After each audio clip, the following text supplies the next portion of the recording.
A warm welcome to all of our friends out there in the Boss Hole Transformation Nation. This is your host, John Broer, and I am thrilled to share with you somebody on the program today that you know well. He's been on the Boss Hole Chronicles twice before, and that is none other than the Godfather of Talent Optimization himself, Dr. Matt Poepsel. You may recall in his very first episode, he talked about the killer bees. That was a lot of fun. His most recent episode, we talked about his book, Expand the Circle. Both those links are in the show notes. Today, we're going to be walking through some of the trends that are published in the new 2025 ebook from the Predictive Index entitled The HR Field Guide to the Future. Matt will walk us through some of the major trends that we can expect based on research from over 200 HR and business leaders about what are the pressing challenges and what can we see on the horizon. Something we really need to be thinking about, and who better to walk us through those trends than Dr. Matt himself. So let's jump in.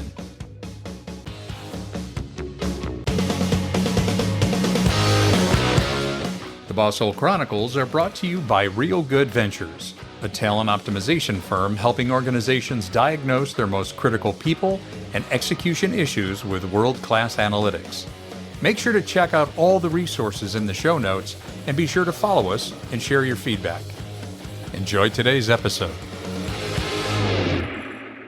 Well, Dr. Matt Poepsel, aka the Godfather of Talent Optimization, welcome back to your third visit to the Boss Hole Chronicles. Good to have you here. I love it. Thanks so much for having me, John. I really appreciate being back. It's great. Well, I know our audience loves all the work that you do and all of the insights that you offer, Matt.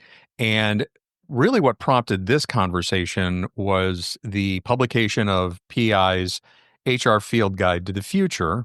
Immediately it hit me that, oh my gosh, we have to have Matt on to talk about this. Because as you said before we hit record, this is a meaty subject and something that is relevant to all organizations and all of our listeners out there. So, Matt, I'm gonna step back and give you a chance to really sort of tee this up from a high level and help us understand things like the 7 trends that were tracked and help the Boss Hole Transformation Nation understand what we need to be thinking about as it relates to this topic. Yeah, John, I think it's such a pertinent point that the fact is this year, and when we tore off the calendar for January 1st, it was a little bit different in the fact that it was 2025. Yeah. You know, whenever the year ends in a 5 or a 0, it kind of naturally lends us to think about the future a little bit more, because if you think about 2030, it's only 5 years away. It sounds Right. like a long time, but it's going to be here before you know it. Right. And being a futurist myself, an armchair futurist perhaps, I've really enjoyed thinking about how the workforce is going to be shaped. When you think about 5 years ago, 2020, the world was obviously a very different place in January before before we all went out to, work safely remotely and then dribble back a little bit in various ways. But the changes over the last 5 years, we're still digesting them, to be honest. Oh, yeah. But guess what? As leaders, it's our job to think about what comes next, right? So Yep. that's why I thought it'd be important to highlight those trends and think about how it's, the forces, I like to say, that are reshaping our world of work. Okay. And in the context of the field guide initially, I mean, you're looking at how do we help our HR professionals really navigate this, but this is really relevant to every level of the organization and especially the C-suite. And you really kind of look at it, I think you said, from the framework of what you're calling Talent 2030, because it is just 5 years away. So where would you like to start? You want to start on those trends and sort of work our way through those? Yeah, let's do that. I think that'll give us some good foundational work to build from. And then Okay. maybe we can come back and talk a little bit about our opportunity as leaders in organizations, HR, executive, et cetera, Yep. what to do about them. So when we think about the trends, these are really different types of things. And I've kind of arranged them in my mind, at least, from a little bit more technical, moving towards a little bit more human-centric. And the first one, I think, that has got a lot of attention in some industries is talent shortages. Okay. For example, you could take a simple example like healthcare. We expect that by 2030, we'll have a shortage of over 100,000 doctors Wow. to care for our aging population. Mm-hmm. More than 1 million nurses that we're short, right? More than 2 million manufacturing jobs going to go unfilled because of the changes in that industry and the fact that some of the younger generation doesn't necessarily look to manufacturing as the ideal jobs that they want to hold. So these are some forces that are kind of combining in financial services, cybersecurity, other different industries too. So this is a challenge that It varies a little bit geographically depending on where you are in the country and by industry, but it's pretty clear, even globally, that we could have as many as 85 million jobs unfilled worldwide by 2030, and that is a staggering amount of productivity and contribution that's Hmm. missing from industry. Absolutely. And interestingly enough, on the physicians issue, and of course, I'm kind of on the cusp of baby boomers and Gen X, Mhm. but they've been talking about the silver tsunami for the last 10 years, and we're in the midst of it, and it will continue to build. Those two data points are moving further apart from one another. Higher need for care from physicians and fewer physicians, that is going to put a strain on the marketplace for sure. 100%. And so when you Yeah. think about as talent optimizers and talent optimization professionals, what does that mean for us? I immediately think about some of the different types of Inspire tools when we think about how we can develop our managers to make Hmm. sure they're providing those experiences. Because if it's going to be hard to hire, then you want to really hold on to the people you've got that much more, right? Right. Because it's going to be a lengthier process to fill roles when you have these talent shortages. The other thing, it kind of fits in that same vein, is around career paths. Okay. Do your employees in these kind of tight industries see upward progression? Do they see that you're investing in them? These types of things are super important. Hmm. And the last one probably is around the employee experience. How do we make sure that we have our finger on the pulse through engagement surveys and other types of stay interviews and other techniques we can use to make sure we understand the experience people are having? So I think those are ways to you can't change the numbers. At some point, talent shortages are a numbers game, Sure. but there are things you can do through your people practices to try to, become a well-regarded place to work and make sure you keep your arms around the people you've got. So that's going to influence your employer branding and Yeah. how you present, but also how you sustain that. I want to the second point before we move on to the next trend. We talk about this a lot with our clients, Matt. You know this. Not everybody wants to get into management, nor should they. And that's a great way to thrust them into the boss hole zone, as we talk about. Mhm. But organizations that are building a really robust individual contributor pathway, you can still have advancement, more responsibility, developing your briefcase or your skill sets, but never actually have somebody to manage and still earn more money.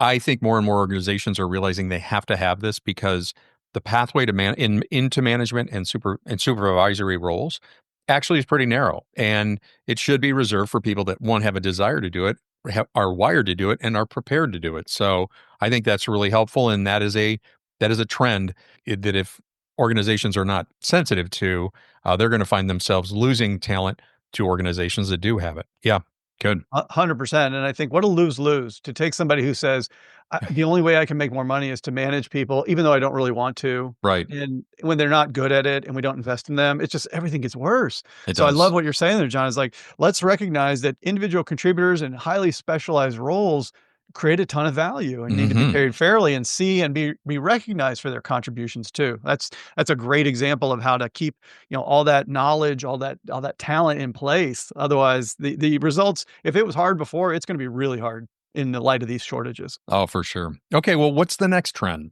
Next one is probably one that's familiar to all of us. It's this increasing human and technology integration. Oh, yeah. How much has technology changed every doggone job, right? When it Yeah. comes to you can't think of an industry that technology hasn't affected in some way. Hmm. And when we look at the statistics and we see that almost two-thirds of companies are already using generative AI Hmm. in terms of how it's shaping their workforce and the types of work that they do. And 86% of companies expect to introduce those types of AI technologies at some point in the next couple of years. Right. So it's had an indelible impact, but also other types of technology like robotics. We're seeing that there's reports of as high as 162 robots per human per 10,000 human jobs. And that's just a number, but the point is that it's twice as many as there was even just 7 years ago. Right. And that trend is expected to increase. So humans working alongside robots in certain industries, heavy industries, or using technologies as a fundamental part of what we do, this type of integration is fundamentally changing how we approach our work, Hmm. but there's a dark side, of course, too, right? Okay. Yeah. Yeah. Say a little bit more about that. I think in this area where we're seeing in some cases resistance on the part of how we are introducing these new technologies. Okay. As intrepid executives, for example, we're very, I'll use the PI vernacular of being A over C, these highly proactive people. We say, isn't it so exciting, all these new technologies? And the Yeah. people who are on the floor say, no, it's not exciting. It's Right. scary. And Right. the faster we try to go without taking our people with us, the worse it gets, right? Yeah. We just cause ourselves all kinds of problems. Well, and I know in the field guide you talk about leaders are split on evolving HR policy as it relates to AI.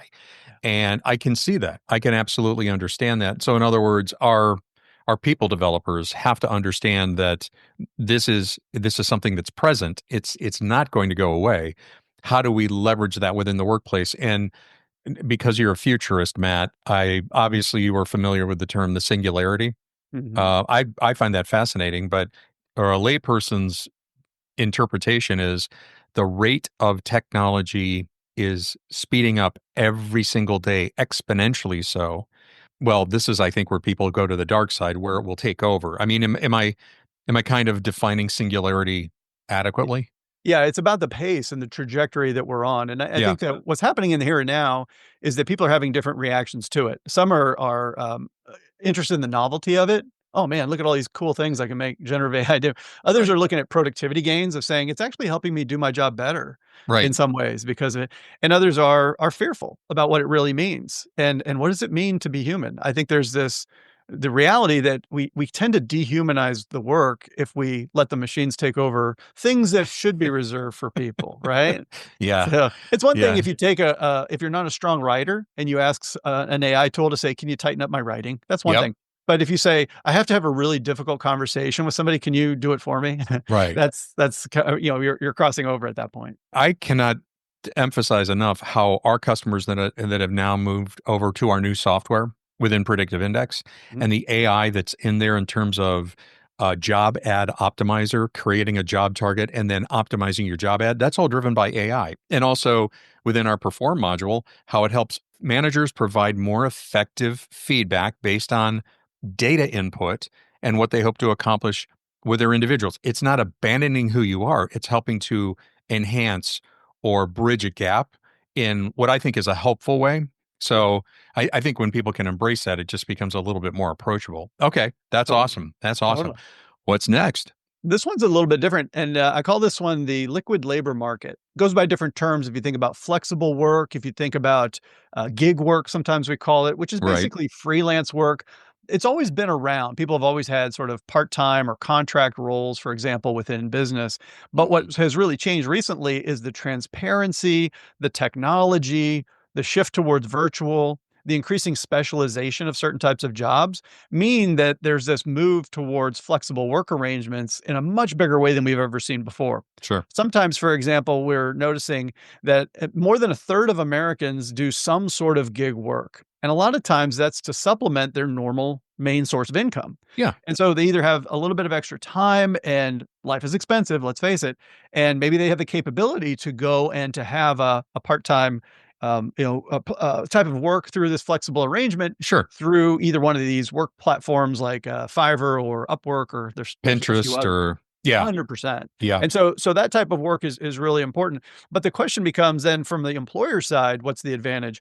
Well, I have a much more flexible workforce means I can adjust to shifts in market demand much more quickly sure. because I don't have to terminate employees that are W-2 when I'm using it. The other thing I mentioned specialization. What if I really have just a little bit of a need for somebody with a really highly specialized skill set?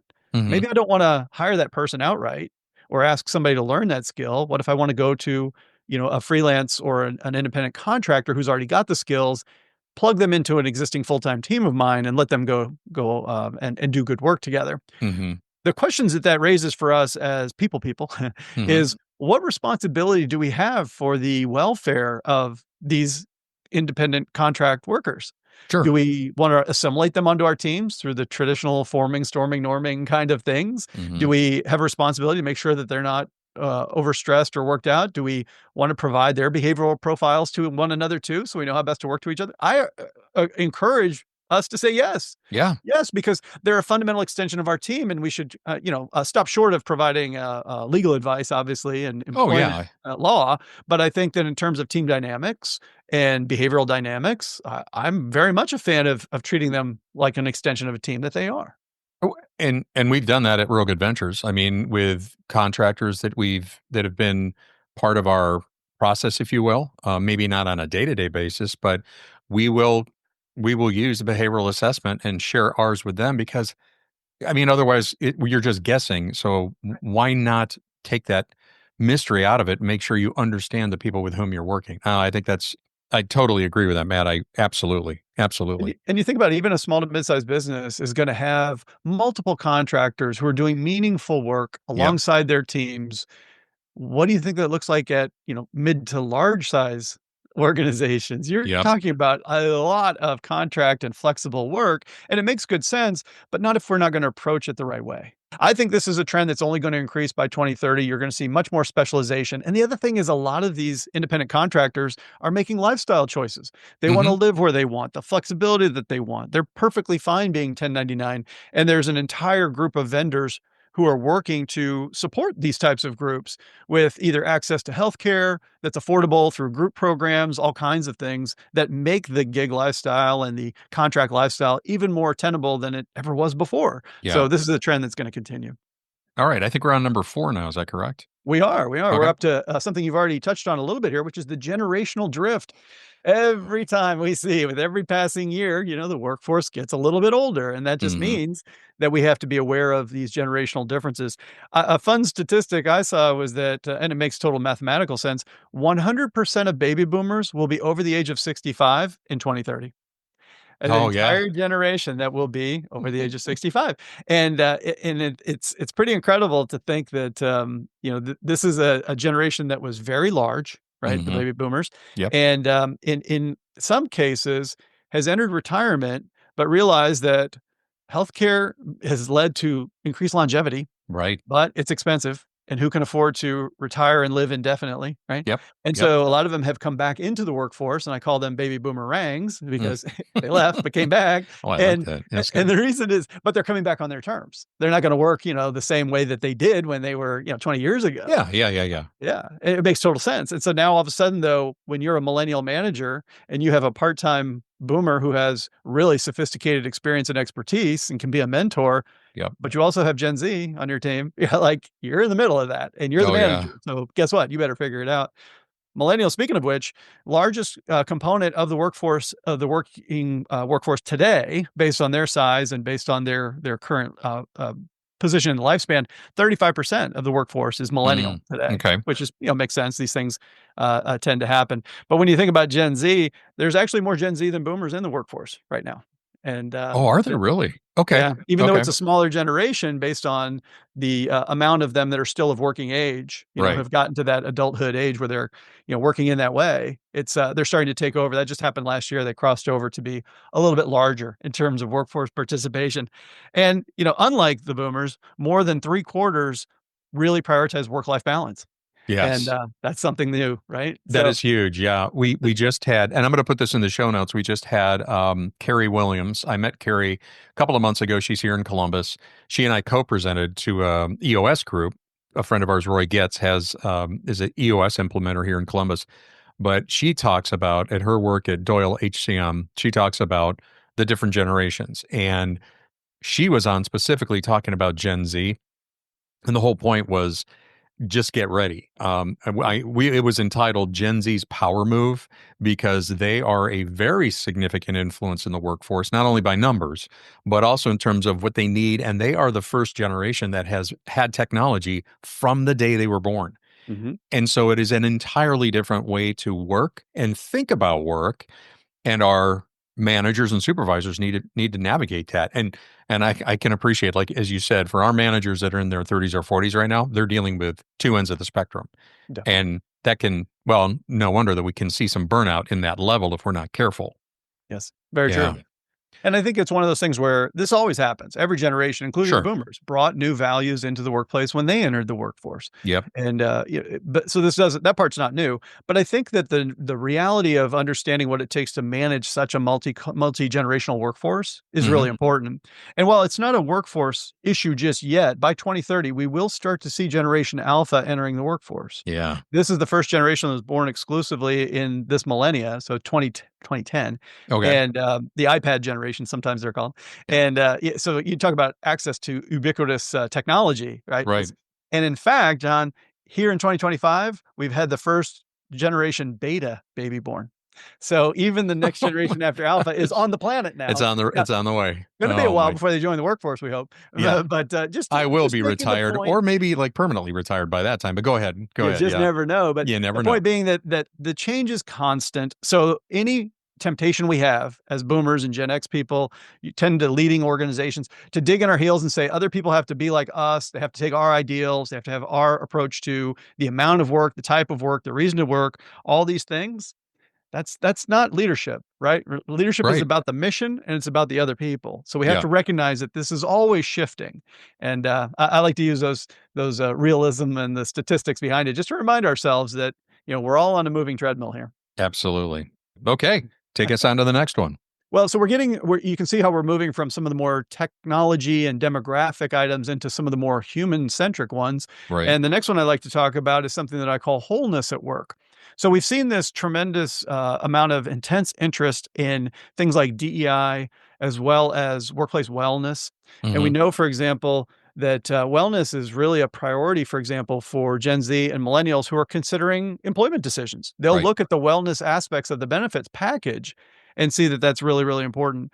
Or when we start thinking about um, the nature of mental health, when we Hmm. think about isolation, loneliness, burnout, stress, 84% of respondents in one survey I saw had said that the experiences they were having at work were contributing to mental health challenges that they were Mm. having, whether it be Okay. anxiety, burnout, depression, et cetera. And at the same time, the wellness programs that we offer to employees aren't always taken up very well. Fewer than half Right. participation in a lot of those types of programs. So something's not working.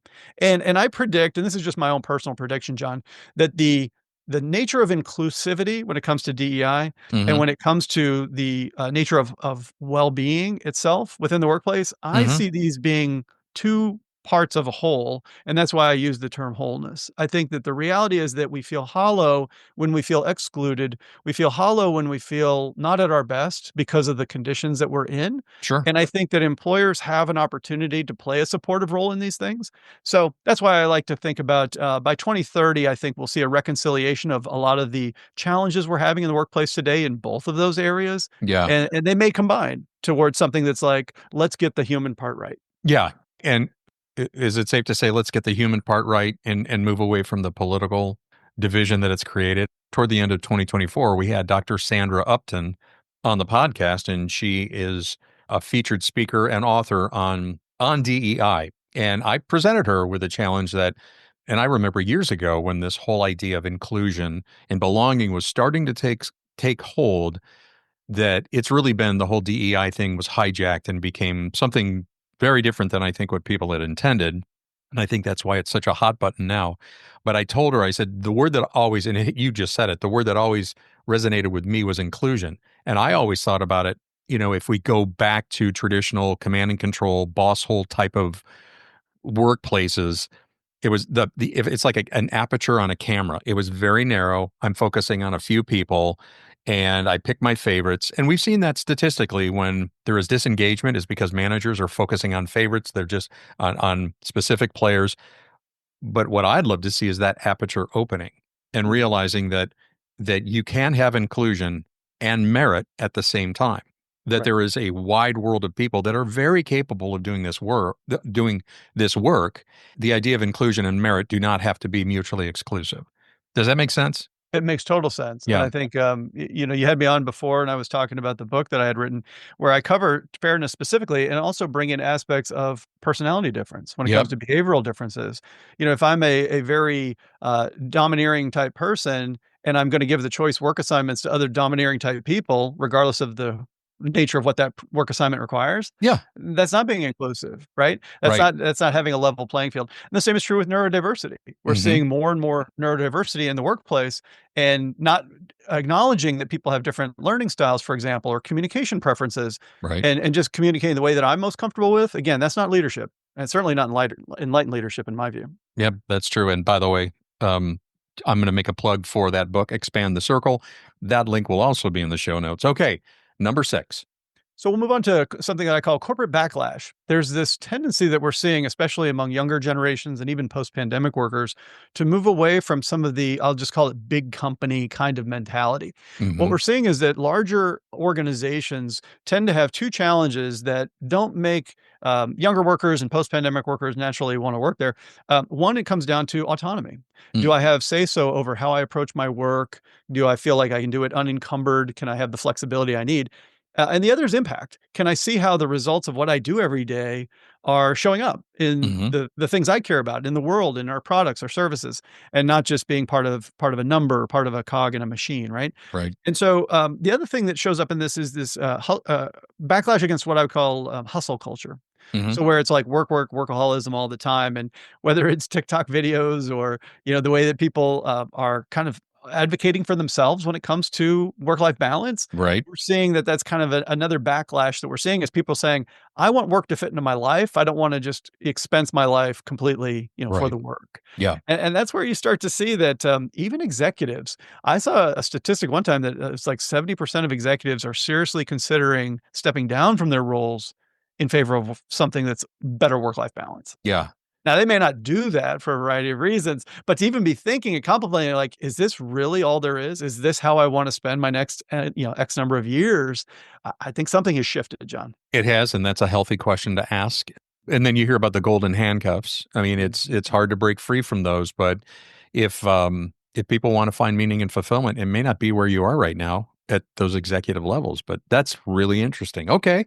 Yeah. Yeah, good. Good. All right. What else? But the very last one that I'll share with you is this shift that we've been seeing for a long time now towards stakeholder capitalism. When you think Hmm. about the rise of stakeholder capitalism, some 90% of executives say that they've already got programs underway to move in this direction. Now, there's three particular, what I call checks and balances. The first has been the law. The reality is you can't manufacture products the way that you used to 20 years ago. There's more Hmm. regulations, there's eco regulations, there's all kinds of things. The second, however, was consumers. And consumers, for example, want to know your record when it comes to sustainability or organic or whatever it might be relevant Hmm. to your industry. They want to know that you're a good actor. They don't want to spend money with bad actors. If you pollute the planet or you treat people poorly, that reputation is going to get out and people will actually not shop with you or not, do business with your firm. So that's a second check and balance. And the third, though, comes from the employees. And the fact is that talent has a choice too. Right. And they're increasingly choosing organizations that are providing meaning. They're active in their communities. Hmm. They're also good actors. And so I had a situation where the Gen Z people in my family, I've made three of them, they were at my kitchen table one time talking with a friend of theirs, and they were giving him a hard time because he worked at Target. And I said, Mm. "Oh no, is Target a bad actor?" Like I hadn't heard of anything like that. They said, "Oh no, it's just corporate." So they were saying that even a chain was less favorable to that friend group than Oh, local businesses. And I right. thought, "Oh my gosh, if you're getting peer pressure, yeah, like that can be pretty impactful." So an entire generation who's saying like, "We want to do business with and work for companies that are seen as doing positive things in the world." I Yeah. think that's going to really tilt the favor, for a lot of companies to go on record. Matt, I think you make a really important distinction here because over the last few years, there has been a real pushback around the social corporate responsibility, ESG. Is that the correct That's one too, acronym? yeah.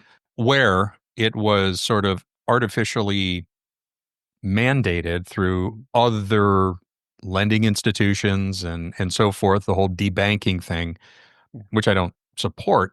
But I think what you just said is the workforce will make that choice.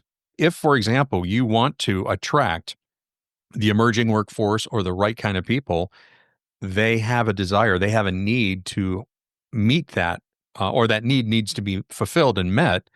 And organizations that are becoming good corporate citizens, are active in their community, are going beyond just the nuts and bolts of what we produce or the services we provide, is going to attract that workforce. Is that, I mean, that is what 100%. is resonating with me. Okay. Yeah, Okay. and sometimes it's the output of the company itself kind of lends that. It's Yes. natural. I'll give you an example like Bombas, which, Hmm. they sell socks and they buy, for every pair purchased, they donate a pair to homelessness, Yep. to people who are currently, unhoused.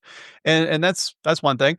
Another one, Ten Tree, is a manufacturer who has apparel that if you buy one of their products, like a hat or a vest or something, they plant 10 trees and they have a goal of planting a billion trees by Hmm. 2030. And so it's like, okay, those are great. But what if your business doesn't do something like so profound? Well, the Right. reality is that any business can allow employees to contribute some of their time, some of Yep. their company time. So here at the Predictive Index, for example, we went about 10 miles down the road and did a cleanup project at Blue Hills at a reservation just to help with some sustainability type work. Hmm. Use company time to do it. So that was just an example of the company's willingness to acknowledge that we have an impact on our community and that Absolutely. there's something that we can do. And Yeah. employees love it. It's Yeah. just it's fact is that we have an opportunity. It's there for us if we want to take it. That's awesome. That is So awesome. that's how we've gone from some of the more talent shortages, demographic issues. We moved through technology. We talked a little bit about generational differences, all the way up to stakeholder capitalism. You can see that there's a wide range of forces that are reshaping the world of work over the next 5 years. Hmm. And that presents both some challenges we need to be aware of, but also opportunities for us as executives and HR leaders to be able to make sure that our organizations are ready for what's about to happen. So, Matt, for anybody that's listening to this right now, a business leader or a senior leader in an organization, and thinking, "Oh my gosh, I are we focused on this stuff?" Where would you suggest they start? I mean, what is a if you were to say this square is what you ought to focus on right now? What would you recommend? Yeah, I think the people practices, it's very clear that the competitive differentiation over the next 5 years will come down to how well we really empower our people. Hmm. We're past the point of trying to treat people like machines because actual machines are taking over. We don't have to treat people like machines anymore. And in Right. fact, it's the human bits of organizations that is really where the difference is going to be made. Right. So my best advice to executives is make sure we're doing all the things that talent optimization would tell us to do today. Hmm. Are we designing winning teams, like through the team dynamic? Are we Yep. hiring top talent and inspiring them to greatness? Are we diagnosing people problems that we have, right? And helping everyone perform at their best? If Hmm. that's the case, we have the people practices, we have that strong foundation. Now think about how some of these different trends might affect the things that we care about most, like worker performance, their engagement, their well-being, Yep. their chance to grow in their careers and to make an impact. Like these are the optimal outcomes that we always want to have front and center and figure out how we're seeing those things being put at risk a little bit by these changes and what activities we can deploy or pursue in order to preserve those things, once we get to the level where we've got them. And I'm sure you've seen it. Gallup just recently released their updated state of the American workforce or workplace, and unfortunately, disengagement is at a 10-year high. Yeah. It's been sort of fluctuating between 9, 10, and 11 years over the last few years. I would love, and again, our clients know that our mission at Real Good Ventures is to help people find meaning and fulfillment in their work. We just happen to do it through people science, Mhm. PI being a significant part of that. I would love nothing more than that for you and I to have a conversation in 2030 where all of these trends you've been able to provide guidance and people are really leaning into it. But we see that engagement truly authentically increase and disengagement drop because it's fixable. You just have to know where to start. And that's why I asked that question. And I would also encourage people, the first component, the first driver of disengagement is poor job fit. Mm. And so one of the first questions we ask clients is, well, how would you characterize job fit and job fit optimization in your organization right now? You know objectively that you have the right people in the right roles? And a lot of them are saying, well, our clients are saying, yeah, because we're using your science. But a lot are saying, I can't say that. It's like, okay, that's a place to start. And so, like you said, the people focus or really making sure that that's in place, that's so critical. Yeah. Well, in my graduate HR program I teach over at Boston College, I also include reskilling and upskilling as one of our Hmm. core modules. Yeah. Because the reality is that even the skills that we're developing today will be obsolete in many cases in 3 years or less. And so when we think about we have to get good at learning and unlearning and helping Hmm. our workforce do the same.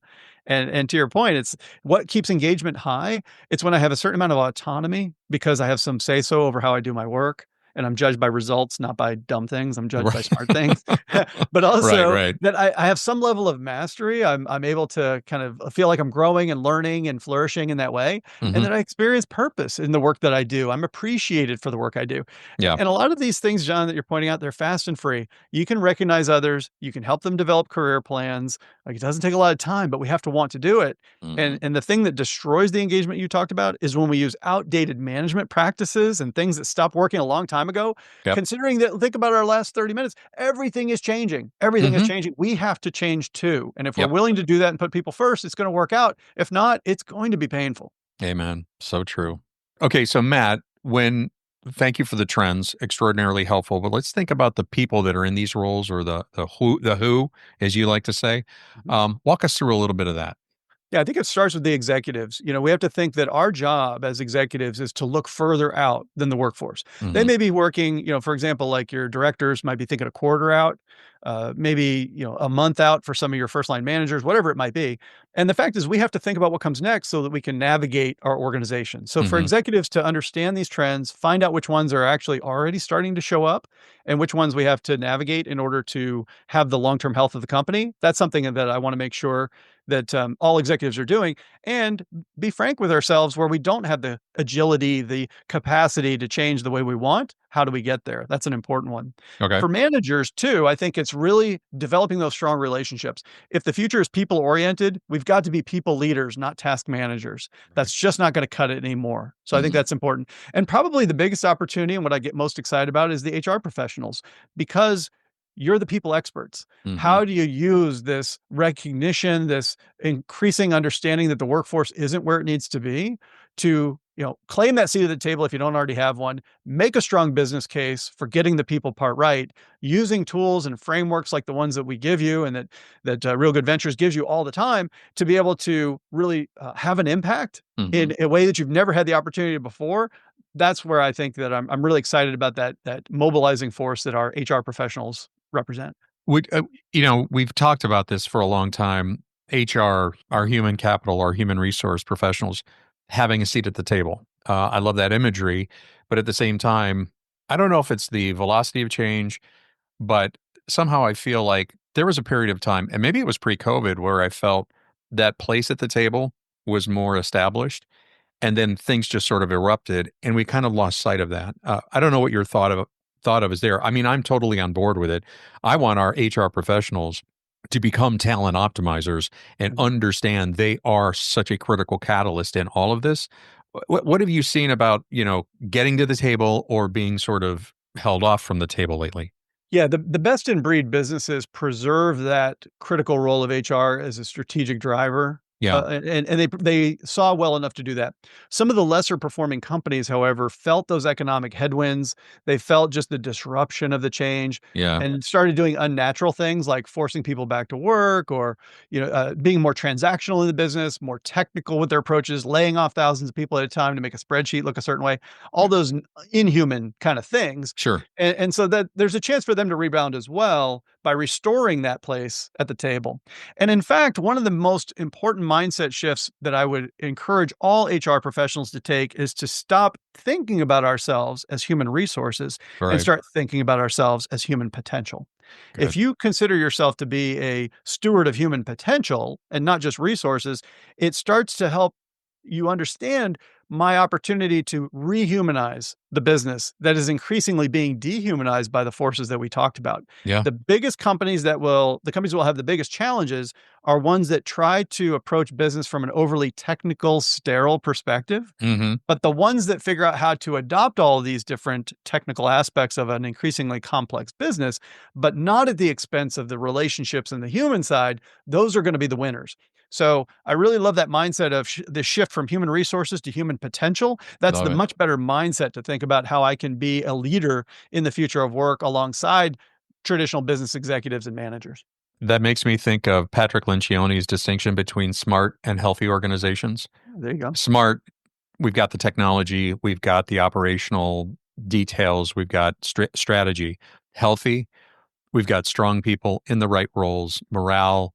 We take a humanistic approach to it. When you combine those two, that's what you're talking about right there. That's all. 100%. You have to master both, and that's just how it is. So let's lean on our people professionals to help us get the people part right. Let's get these talent optimization outcomes flowing. Okay, I'm ready. I hope everybody out there is ready in the talent, in the Boss Hole Transformation Nation. Matt, once again, thank you so much. Always a pleasure to have you on here.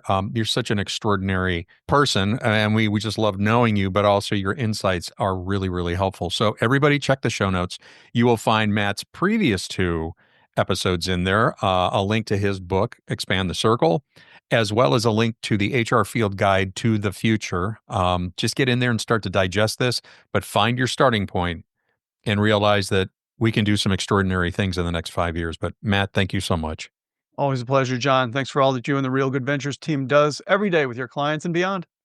Thanks. All right, everybody. We will see you next time on the Boss Hole Chronicles. Thanks very much for checking out this episode of the Boss Hole Chronicles. It was so good to have you here. And if you have your own Boss Hole story that you want to share with the Boss Hole Transformation Nation, just reach out. You can email us at mystory@thebossholechronicles.com. Again, mystory@thebossholechronicles.com. We'll see you next time.